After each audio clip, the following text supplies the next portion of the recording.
Am I supposed to hear something right now? Yeah.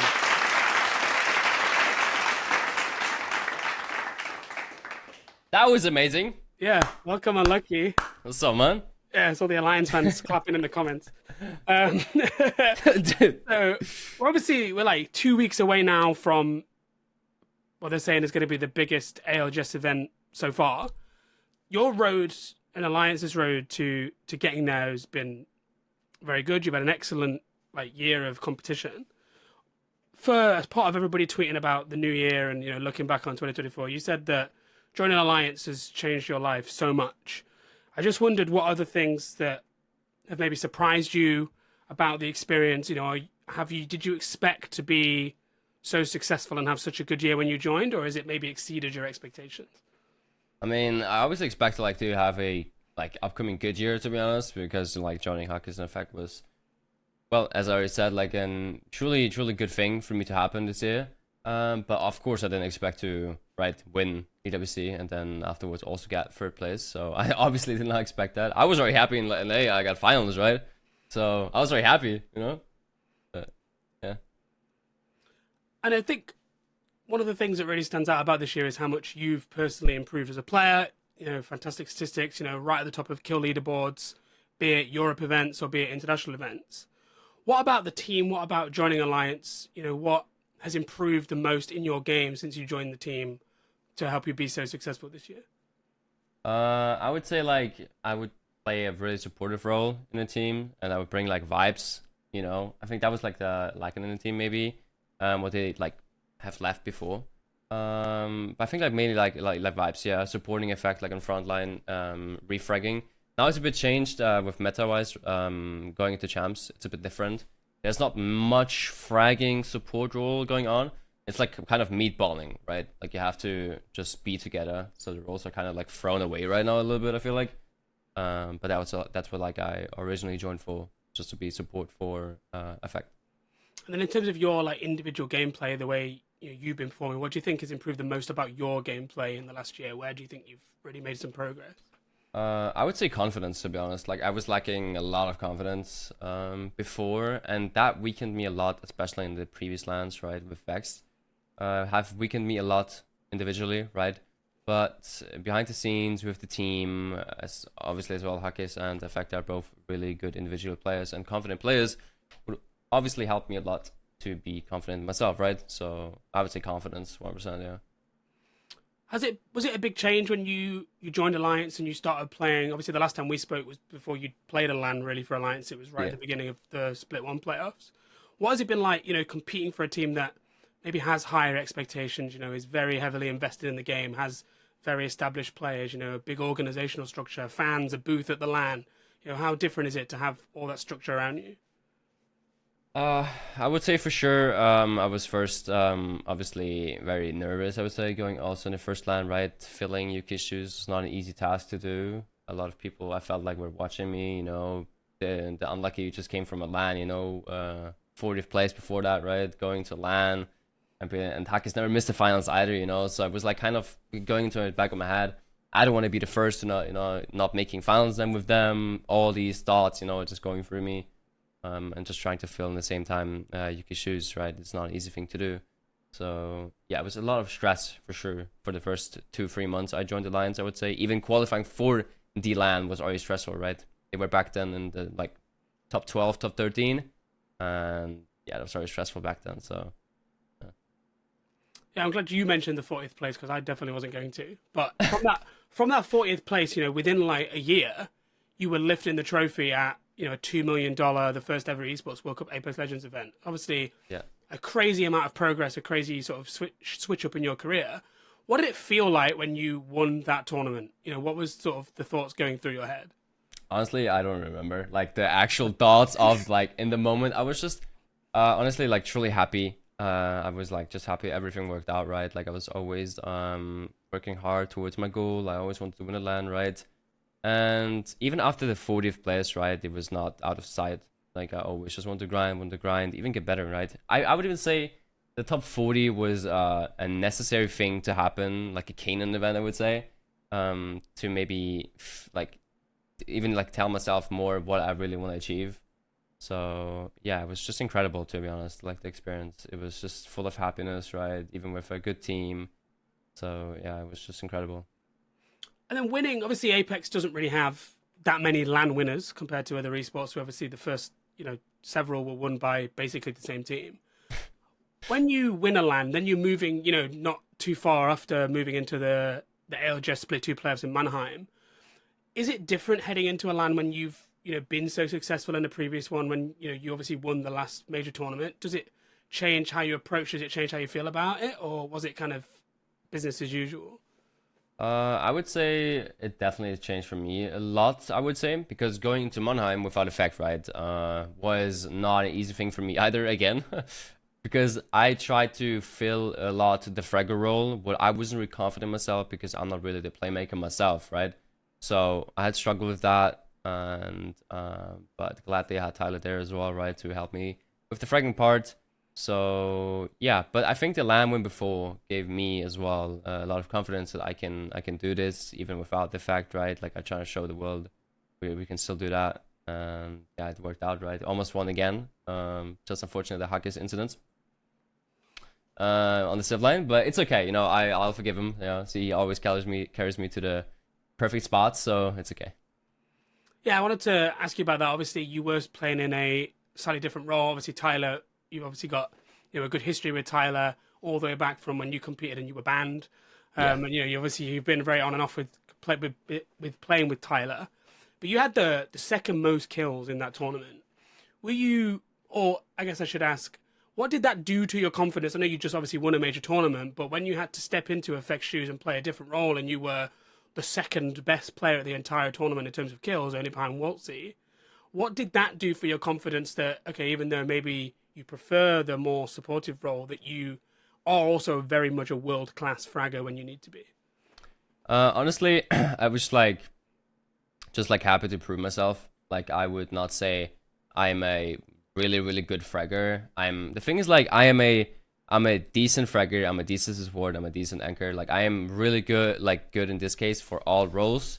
But I wouldn't say I'm the masterclass in one role. Like I'm just a really all-rounder in this case, and I'm happy the way I am because I can just fill for every team what is needed.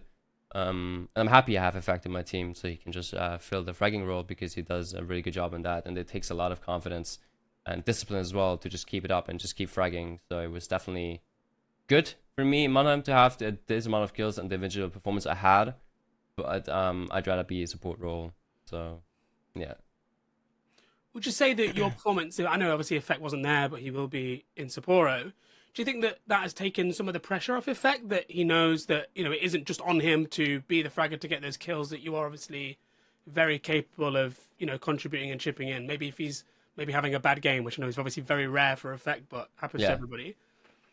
I mean, I wouldn't know. I didn't ask him directly, to be honest, right now, right? But I think it probably does, right? You always love to see your teammates go off, right? They can do really well even without you. I think I might, if I was in this position, at least if I was him, I was watching him frag out, I'd be like, I just really proud of him, and it just shows how much he's capable of, right? So, yeah. I wanted to move on to a slightly different topic. I very much enjoyed watching you play Apex with your dad just after Christmas. It was a very enjoyable experience. Hold, warte, ich hab noch ein paar Schüsse, nicht töten. Ich muss noch Armor gehen. Ich bin 1 HP. Ist in der Bubble. Mann. Ich bin tot. Ich war Zone! Ich bin tot! Ja, come on! It's nice to know that there are maybe a few people on the planet that are worse than Apex than me. No offense to your dad, obviously, if he's watching. No, it's okay. It's okay. I fully understand. I wanted to ask about that relationship. Obviously, gaming and parents. Everybody's been there. Do your schoolwork. Yeah. How has that relationship been with your parents and you pursuing gaming, and how supportive have they been, and are they now about your career and your trajectory? Alright, so I would say in the beginning it was really, as all parents are, really, a bit, careful. You gotta do education first, right? I was doing my education back then with 16, 17 as a metal technician, right? And I was doing competitive on the side, back then with Materium, with Vexed even then. There was already a struggle, right? They wanted me to finish education, not do this full time. But when I told them I have a full-time salary like offer from Rex back then, they were like, okay, you can do it, because I already had struggles in education with my boss. So we kind of like aligned the lines, and it was like, it was working out really well. And since then it was like, you know, if money flows, parents are always, you know, in that, you know, like they'd be happy about it, I would say. And now they're like 100% supporting me. But of course, I would say for everyone at the beginning, right, it's always a struggle. Action always speaks louder than just words, right? So you just gotta do it somehow, even with the sometimes not the support of your parents or friends at the beginning. Yeah, exactly. Your friends, obviously, do you keep in touch with people that you were in education with? What did they, you know, what is it like being the friend of someone that's been so successful in esports? Are they always begging you to play? What's that dynamic like? I mean, honestly, I just have like the same kind of friends I used to have, but they always like kind of knew me, so it was like not like changed a lot. It was just, it kind of kept the same. To be honest.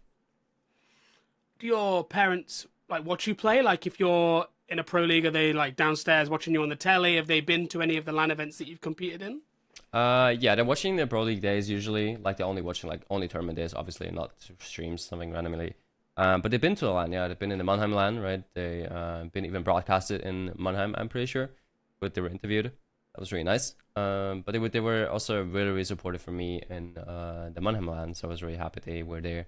And it was truly an amazing experience to have the parents there.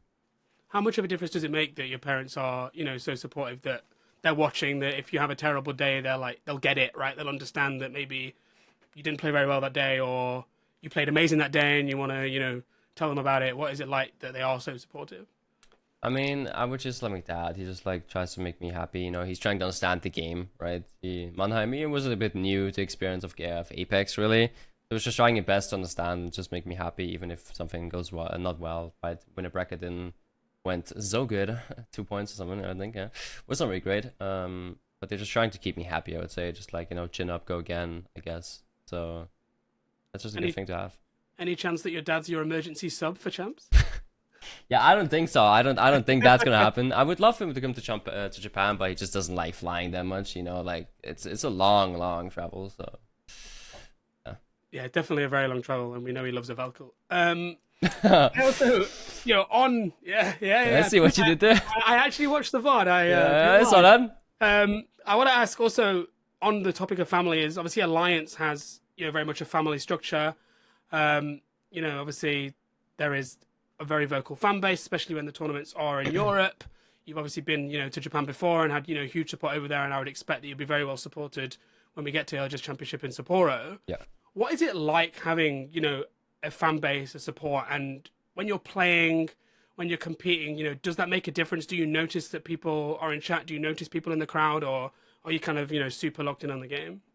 I would say like kind of both. It definitely is a fuel, I would say, you need for competing. Having a crowd who's cheering for you and for your team, right, is always an amazing thing to have, right? Like without fans, a team is just 3 players or 4, right, coach? But yeah, so having like fans and a fan base who's just like rooting for you all the way in tournaments, if it's on lands, is really like an amazing feeling. And I think meeting like in general fans who are just supporting you all the time is like a 10 out of 10 experience. That's why even lands are even better, right? It's like competing is like a little bit on the side, but just meeting everyone is just so amazing. Does the size of the crowd matter? So like, you know, over here, I don't know about you, but I watch a lot of like football or tennis, and when it's like a big tournament, like a cup final, obviously there's more people there, it's louder, the players always say that it like gets them going. We're about to head to a tournament that will have the most fans of any Apex tournament ever. Does that like energy, does seeing like a larger crowd, like more people, more noise, does that make a difference? Is it motivating, or because you've got your headphones on, because you're obviously locked in on the screen, is it kind of not, you know, is it just the LAN environment, or does it make a difference how big, how many people? I mean, definitely would say it would make a difference, right? But of course, you're going to be like hard locked into the game as always. But having a massive crowd is what I always want to play in front of, right? So I'm really excited, like looking forward to Sapporo and having like more than 30k people there in the Sapporo Dome. And I'm really hyped for it. Honestly, like I don't want to know what's going to happen when it's finals, right? How many people are not going to be there in the opening ceremony. I want to be part of, hopefully. So yeah, it's going to be amazing. Can you hear them while you're playing? I know obviously you have the in-ears, you have the headphones, but if you kill someone or you do something cool, do you hear the roar, or is it kind of blocked out by the headphones? You definitely can hear it, yeah. Like, it also always depends on, like, who you kill, you know? If you maybe killed the TSM back then, you know? So, you, like, you definitely can feel it sometimes, the vibrations on the table or something. You can definitely, you 100% feel that, yeah. And something else I wanted to touch on before we jump to looking forward to the tournament in a couple of weeks' time is you've been sharing online about your journey with running, obviously fitness. I wanted to ask about what sort of a difference that kind of taking care of your body, you know, taking like health a bit more seriously makes to your gaming performance. Obviously, the stereotype is play Apex for 15 hours a day, order a pizza, go to bed, wake up, watch the VOD, get back to playing again. That's like the gaming stereotype. You know, people do like 12-hour streams, like go crazy. Have you noticed a difference in your performance as an athlete, I'll say, when you've been, you know, taking on this running and, you know, taking care of your fitness? I can see weights in the background there, for instance. All right. I mean, yeah, it definitely made a difference, right? Like, into the positive. It's for me, I would say pushing myself sometimes, you know, limit if I want to like run, let's say, example like kilometers, like 5 or 6, 7. It's like about just pushing myself and just sticking to my words, and I'm just gonna do it. So it has like to do with that discipline, and I feel like this discipline converts into the game too, and I feel like it may be more consistent as well in the game throughout, let's say, a long session. Like if it's like 8 games double blocks, like 16 games. It definitely helps, like 100%. Like you feel fresher, you feel healthier, you just feel general like better. I think like walking in general or running is really, really good, and you should definitely do it if you are sitting on your PC a lot, right? And because doing it for a long term, you only sit. You want your career to be lasting, a long-lasting career, right? And that's definitely easy to do if you take care of your body, because that's just the way it is, I guess, you know? Thank you for making me feel better for my decision to sign up for the gym the other week. Oh, I got you, man. You know, like little bit too much working from home with Christmas food made me realize that maybe it's time for the gym. That's good to see. You know, grandma's cooking is just too good. I wanted to then obviously look at the tournament and your confidence in your approach. I couldn't talk to you without mentioning the BLGS qualifier that you guys played. You know exactly which one I'm going to talk about. That you maybe played under the influence of, you know, a substance that probably was consumed a lot at Christmas.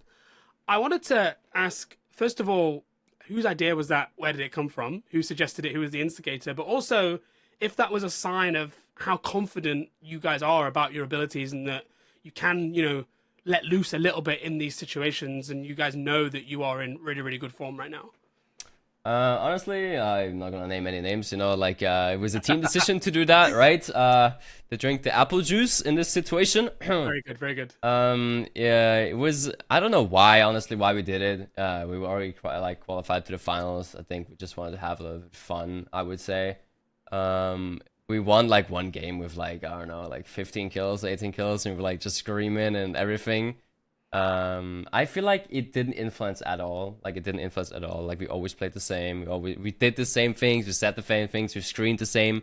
Like, I don't know. It didn't change a lot for us, you know. And it's just, you know, it was just vibing out a little bit more for us. Definitely makes Effect talk more. That was the only thing I definitely noticed, was his words per minute was like doubled. But yeah, I guess, you know, when you guys perform so well and you're already qualified, you know, well within your own rights and makes great content. So then looking forward to Champs, I wanted to ask how you guys are feeling. We've obviously just had a major, you know, update to the game. We're seeing Mirage, we're seeing Loba. We don't think we've ever seen Mirage. We've not seen Loba for a long time. Yeah. How are you finding the game at the moment after those changes, and how do you think Alliance is suited to however the meta is shaking out? I mean, I would consider us like always like a really adaptive team. Like we can adapt a lot to a lot of meta changes, I would say. But this meta is definitely a hard meta because it doesn't allow individual fraggers to shine, I would say, because it's really like as I already explained earlier, really meatball. You like really to stick together. There's no roles really anymore. It's just sticking together, and I feel like that's kind of weakens us because we are individually, our like individual strengths are like just fragging out, all of us, and that kind of reduced us. But we're just like currently learning, we're practicing a lot, right? To find a new meta with Gibby Newcastle, right? We're trying out a Catalyst now instead of Mirage because it fits our playstyle better on Edge. But it's definitely a challenge for us, and we just keep practicing until Champs. Do you think Mirage is genuinely going to be a legend that people are using, or is it just kind of experimenting with it because it's new and it's just been changed? I would say it really depends on the teams. Like Mirage is really good on Edge, right? Because you have UAV, you have ring console, everything. Especially with UAV. Like UAV gives so much like information for you on Edge. That's crazy. Like he's getting ring console for zone free, and then a UV. You just have sometimes even God spot free. Then because you have the information. But I can see some teams running them. Like Moist, an example, they could run it.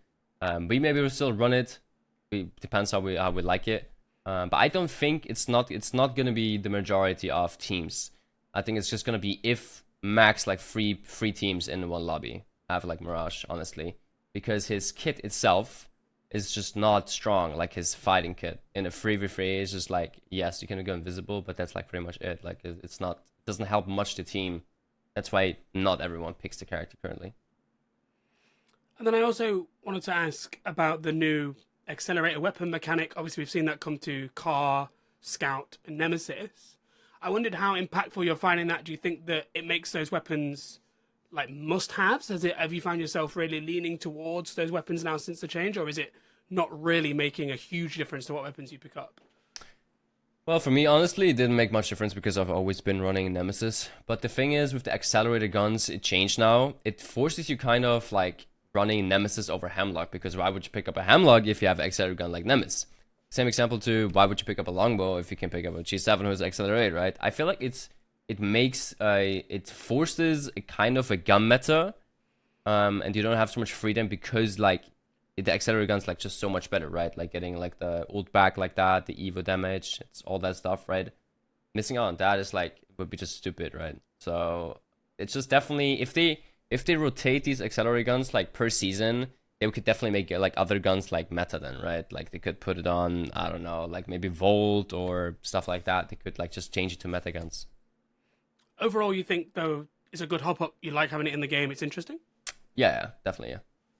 I'll ask you then, sort of a final serious ALGS question is, how are you guys feeling? What are your expectations? You've obviously had a ALGS event where you were one fight, one zipline away from potentially winning. You obviously came second in the BLGS, performed really strongly, just one of those match point situations. Do you think that you guys are amongst those absolute like top favorites to maybe, I'll say top two ALGS champs? Because obviously match point we know is, as Alliance know very well, sometimes things just don't quite go your way. Are you guys feeling confident that you'll be in that very top bracket again? Yeah, for sure. Like always, right? Like I believe in our team. I believe in me, right? If we're gonna do it again, we're just gonna have like an overall solid year 4 of ALGS. And then to end on a slightly different note, if we went back a year in time, I was interviewing you just after Christmas 2024. What would you say would you have said was the least likely that you would win the Esports World Cup, that you would play an official Apex tournament under the influence of alcohol, or that people would genuinely be considering running Mirage at the ALGS Championship? That's a good question. I can't lie. Like it's hard. It's hard. Like the World Cup win. It's crazy. The drunk thing is also crazy. The Mirage thing. It's okay. Can be seen. Maybe like in the near future, right? Could have seen maybe a change like that, but choosing between those two is kind of crazy. I can't lie. I think I'm gonna go with the World Cup, honestly. Because these kind of time of feelings. It's I think yeah, definitely World Cup. Yeah. Thank you so much for your time. Thanks so much for speaking, and good luck in Japan. Thank you. I appreciate it.